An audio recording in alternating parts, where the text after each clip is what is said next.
Assalamualaikum warahmatullahi wabarakatuh. Selamat berjumpa dengan Mang Didin Pawon Kefir Bandung. Dalam kesempatan kali ini mencoba menyampaikan bagaimana cara membuat susu kefir berbagai macam varian dalam satu kali praktek ini. Jadi diharapkan teman-teman para penggiat dan pengguna kefir komunitas kefir Indonesia dengan tampilan sedikit video ini mendapatkan sedikit pemahaman bagaimana cara membuat kefir dalam berbagai jenis varian yang berlaku di komunitas kefir Indonesia. Kefir tradisional yang ada di komunitas kefir Indonesia sendiri ada jenis varian kefir Optima, kefir Prima, kemudian kefir Prima Super, kefir bening, dan kefir kolostrum ya. Kefir itu yang banyak ada di Indonesia sekarang itu ada kefir dari susu kambing, ada kefir yang dari susu sapi, ada juga kefir yang dari kolostrum sapi. Kolostrum kambing juga ada di antaranya, tapi tidak sangat banyak karena kambing sendiri hanya menghasilkan kolostrum sangat sedikit, sehingga kalau diberikan ke anaknya misalkan dibatasi, khawatir anaknya bisa sakit-sakitan karena kekurangan antibodi. Sehingga kalau untuk kefir kolostrum, menurut Mamang hanya kefir kolostrum sapi lah yang ideal untuk dibuat kefir ya, dari kolostrum sapi. Karena satu sapi bisa menghasilkan 10-15 liter kolostrumnya, sementara anaknya hanya membutuhkan kolostrum sekitar 6 liter saja. Jadi masih ada sisa banyak berlebih untuk dibuat kefir. Baiklah, lanjut ke dalam pembahasan praktek bagaimana cara membuat susu kefir itu. Sebetulnya tidak sulit, sangat mudah sekali membuat kefir itu. Yang harus disiapkan hanya dua bahan. Yang pertama adalah susu murni. Sebagian tadi yang sebutkan ya, bisa susu murni kambing atau sapi, atau bisa juga dengan kolostrum bahan bakunya. Nah, ini kebetulan yang dipakai ini susu kambing murni. Kemudian yang kedua adalah bibit kefir. Nah, bibit kefir sendiri Mamang kenalkan ini ada 3 jenis. Yang pertama adalah ini jenis bibit kefir grain. Ini bibit kefir yang paling super, karena memang sebetulnya bibit kefir itu ya dari sini, dari bibit kefir grain. Nah, hanya untuk kepraktisan ada juga bisa selain dari grain ini turunannya bisa menggunakan bibit praktis, yaitu bibit kefir praktis dengan plain yang cair. Nah, kemudian bisa juga menggunakan bibit kefir praktis yang bubuk ya. Nah, bibit kefir praktis bubuk ini sama halnya dengan bibit kefir grain untuk memfermentasi susu agar menjadi kefir. Hanya bedanya kalau ini setelah disaring bisa disimpan dan kemudian berulang-ulang dipakai terus digunakan, bahkan bisa beranak pinak pun banyak jika seandainya bagus perawatannya. Jika jelek perawatannya bisa saja malah punah ya, berkurang, menyusut, dan akhirnya punah. Nah, kalau ini hanya sekali saja, sekali fermentasi larut bersama susu, tidak bisa disaring. Kalau ini kan disaring, disimpan lagi. Nah, kalau ini tidak bisa disaring, larut bersama susu, artinya setelah jadi susu kefir nanti tidak bisa diambil bibitnya, kecuali dijadikan plain. Nanti setelah jadi susu kefir misalkan diciduk sebagian, sisakan 100 atau 200 ml untuk dijadikan bibit plain lagi. Nah, yang sisanya itu dibuat diminum jadi susu kefir. Tetapi ini pun terbatas. Dengan cara seperti itu hanya 10 kali pengkulturan. Misalkan bikin fermentasi ciduk, bikin fermentasi lagi ciduk, dicampurin lagi terus aja gitu. Itu hanya 10 kali pengkulturan. Lebih dari itu biasanya ini diasumsikan bisa berkurang sangat banyak sekali mikrofloranya ya, bakteri baiknya. Baik, langsung ke praktek ya. Langsung saja. Jadi sebagaimana tadi yang disampaikan, pertama adalah susu murninya. Untuk bahan baku susu murninya ini digunakan sebanyak 2 liter ya. Untuk praktek kali ini menggunakan 2 liter. Kemudian bibit kefir grainnya ini 5%-nya.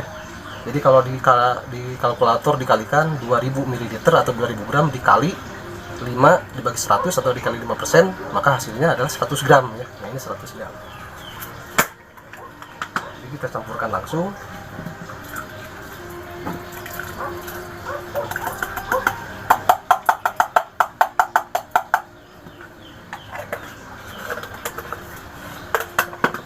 Nah, ini sudah dicampurkan. Sudah dicampurkan susu murni dan grain, kita aduk sebentar agar tercampur merata. Berapa lama dan berapa kali kira-kira saja, asal sudah tercampur merata di atas dan bawah susu sama grainnya sudah cukup. Nah, setelah dicampurkan tutup rapat.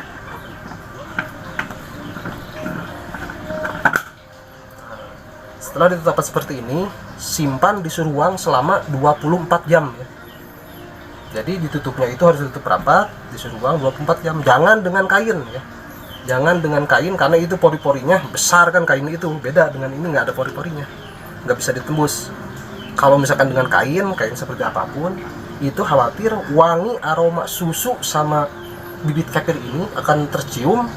Kalau tercium itu menggoda selera, diantaranya lalat sama lalat buah itu akan terpancing dengan aromanya itu karena enak.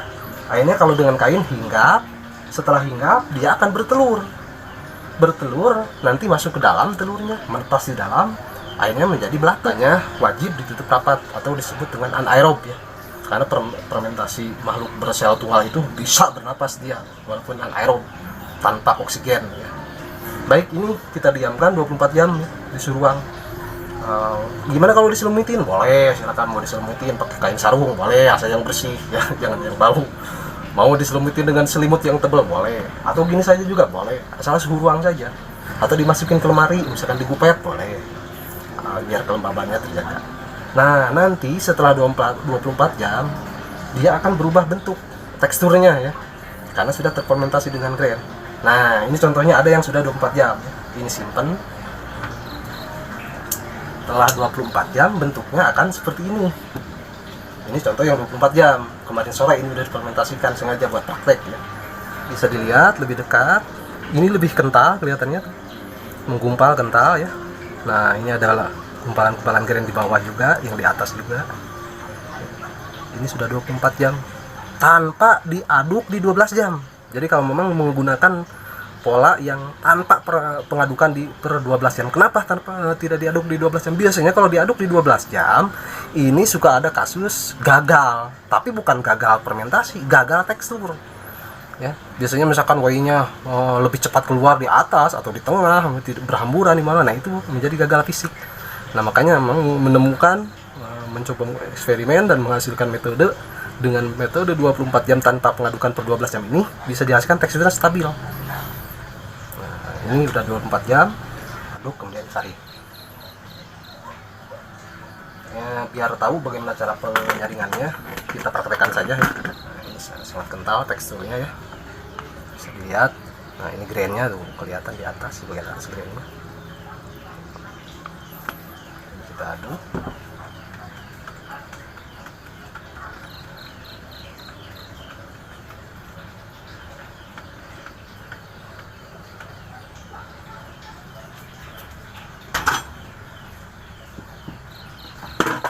Nah, disaringnya boleh menggunakan saringan plastik ya. Seperti ini nyaringnya. Tidak bisa dengan saringan stainless, ini saja. Sangat mudah dan sangat ringan sekali ya. Penyaringannya itu tidak sesusah seperti yang susah gitu. Karena rahasianya fermentasinya itu 24 jam tanpa diaduk per 12 jam ya. Karena ini pun hasil pengalaman, karena banyak kesulitan, grain banyak rusak gitu kan. Asamnya juga terlalu sangat strong, kuat sekali. Akhirnya diperolehlah cara seperti ini ya, sangat mudah sekali dilakukannya walaupun dengan saringan plastik ya. Masih ada ya.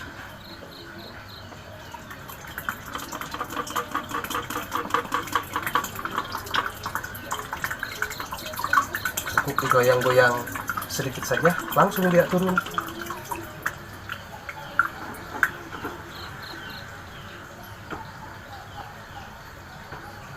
ya. Ini grainnya menul-menul kata orang nih. Nah, ini grainnya ini dimasukin ke toples, kemudian simpan di kulkas bagian bawah atau disebut juga chiller itu ya, pendingin, supaya dia dorman, tidak memfermentasi terus gitu, istirahat di dalam kondisi dingin. Nah, misalkan kalau mau diistirahatkan 3 hari, tambah aja susu sebanyak 3 kali lipat dari jumlah grain. Kalau grain 100 gram, susunya berarti 300 gram atau 300 ml. Nah, ini sudah jadi susu kefir. Rasanya asamnya creamy. Itu kelebihan fermentasi 24 jam non aduk-adukan per 12 jam itu.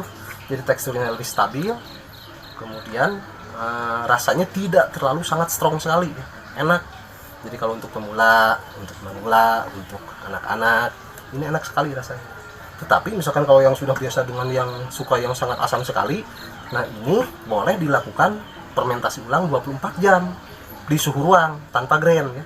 Jadi ini sudah kaya dengan probiotik, bakteri baik. Probiotik ini akan memfermentasi kembali, akhirnya menambah banyak dan bertambah sangat asam. Jadi kalau mau sangat asam sekali, kita simpan aja lagi di suhu ruang 24 jam. Nah ini kentalnya,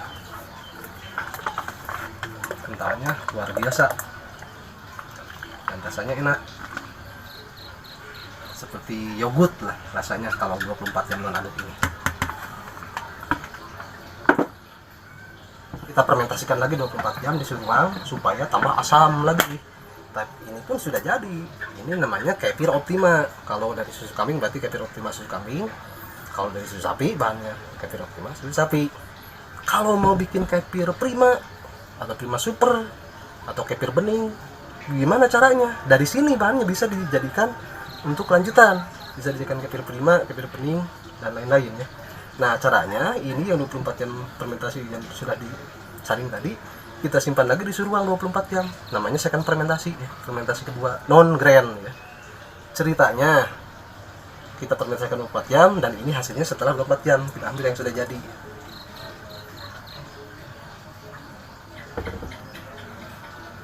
Nah ini yang setelah fermentasi ulang 24 jam, akhirnya timbul whey ke bawah turun ya. Yang cairan bening ini disebutnya whey atau disebut juga kefir bening ya. Jadi setelah second fermentasi 24 jam kemudian jadilah seperti ini. Nah kalau whey-nya ini dikeluarkan semuanya ya, 100% ini kelihatan, kita ambil semuanya. Kalau misalkan yang ada kerannya tinggal buka keran keluar. Nah, kalau tidak ada kerannya boleh pakai selangnya selang water pass, bisa juga yang elektrik. Jadi dimasukin selangnya, pencet, langsung keluar gitu ya. Nah kalau ini diambil dikeluarkan disebut dengan kefir whey atau kefir bening yang seperti ini ya. Ini sudah dingin makanya warnanya agak keputihan. Jadi yang bawahnya ini disebut kefir whey atau kefir bening ya. Kemudian yang atasnya, yang putihnya, yang sisanya itu disebut dengan kefir prima ya. Kalau yang tadi yang dicampur semua, misalnya ini tidak diambil, misalkan dicampur mix aja semua. Kalau tidak diambil whey-nya, mix aja semua, itu disebut kefir optima yang seperti ini ya. Dinamakan kefir optima. Kalau dilakukan whey-nya, kefir whey atau kefir bening. Yang atasnya disebut kefir prima. Nah, kalau kefir prima ini ditambahkan dengan kefir kolostrum 30%, 20-30%, disebutnya kefir prima super yang paling top gitu ya. Kalau bahan bakunya misalkan dari kolostrum disebutnya kefir kolostrum ya. Ini kefir kolostrum kuning sekali, ini ada esnya, ini dibekukan ya. Hanya salah satu kelebihan kefir optima hasil inovasi yang memang buat sendiri itu, untuk menjaga teksturnya agar betul-betul stabil, whey-nya dikeluarkan separuhnya 50%. Jadi cara yang memang bikin itu ada sedikit perbedaan. Untuk kefir optima setelah seperti ini itu diambil whey-nya 50%. Nah kalau mau bikin kefir prima diambil 100% whey-nya dikeluarkan semua. Jadi kefir optima itu lebih stabil kekentalannya itu, karena whey-nya tidak terlalu banyak. Kalau yang banyak whey naik ke atas itu tandanya kandungan whey-nya terlalu banyak sekali, karena kualitas susunya rendah gitu. Kalau yang fatnya tinggi itu sedikit biasanya, dan biasanya memang distabilkan. Mau seburuk apapun, sebagus apapun misalkan kualitas susu segarnya atau susu murninya, nanti dilihat aja di whey-nya. Kalau whey-nya segini berarti bagus kualitasnya, ini ada 40% whey-nya. Kalau misalkan kualitasnya buruk, whey-nya ada 60%, bahkan misalkan 70%, berarti itu susunya dicampur air, jadi air susu gitu ya. Keluarkan saja whey-nya, jadi tetap aja kualitasnya bagus. Jadi bahan bakunya boleh berbeda-beda, tetapi susu kefir yang sudah jadinya harus selalu sama kualitasnya itu. Kita sampai ke customer itu, kita sampai ke teman-teman para pengguna kefir KKI itu. Jadi misalkan kalau whey-nya ada 70%, ya sudah keluarkan saja, sisakan separuhnya dari volume ini, volume curd. Misalkan curd-nya ada di sini, ada segini ya, berarti whey-nya cuma segini. Jadi jangan curd segini, whey segini ya. Whey-nya ada segini gitu. Jadi selalu distabilkan. Ya itu sebagaimana harapan dan tujuan Aki Andang menciptakan berbagai varian kefir itu yang ada di Indonesia. Itu kreatifnya orang Indonesia. Jadi super sekali Aki Andang. Beliau sudah dari jauh hari memperkirakan bahwa memang susu di Indonesia itu, susu murni di Indonesia itu, khususnya dari sapi, kualitasnya sangat beragam sekali ya. Tidak sulit diseragamkan. Nah, untuk menyeragamkan kualitas kefir akhirnya dibuatlah berbagai macam jenis varian ini. Yang sangat kental itu adalah kefir prima, yang sangat kental plus kolostrum itu prima super, yang kualitas tersuper kalau menurut Mama. Nah, yang dari kolostrum ke kefir kolostrum. Kalau misalkan yang encer seperti tadi disebut kefir optima, tetap encer. Juga jangan kebangetan, yaitu dengan penyetandaran kalau cara Mama. Baik teman-teman sekalian, mungkin itu yang bisa sampaikan kali ini. Mudah-mudahan bermanfaat. Dan satu mungkin yang perlu digarisbawahi, bahwa bibit kefir itu sejatinya hanya ada satu, yaitu bibit kefir grand yang tadi itu ya. Hanya ada satu, itu bibit kefir grand. Adapun bibit kefir praktis ini atau yang plain itu sama dengan susu kefir yang optima itu atau yang prima, dijadikan bibit plain. Seperti yogurt ya, yogurt plain itu dijadikan bibit boleh, tapi sampai 10 kali pengkulturan. Fermentasikan, sudah jadi kefir, ciluk sebagian jadikan bibit lagi, terus seperti itu sampai 10 kali pengkulturan. Dengan ini juga bisa yang kebira susu kefir bubuk cold proses, sama sering yang diciptakan di kalangan KKI ini. Ada yang dari susu sapi, susu kambing dan kolostrum. Ini juga sama, fermentasi seperti tadi. Kalau dengan ini satu saset ini untuk 1 sampai 2 liter, jadi ininya seperti tadi 2 liter, ini 1 saset. Proses caranya sama, hanya yang berbeda ini tidak ada penyaringan seperti tadi. Kalaupun misalkan menggunakan saringan bukan untuk penyaring grain, karena tidak ada grainnya, ini kan bubuk powder jadi larut.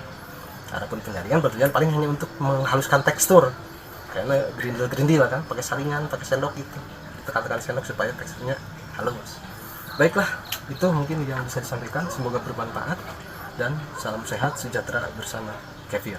Salam KKI Komunitas Kefir Indonesia. Wassalamualaikum warahmatullahi wabarakatuh.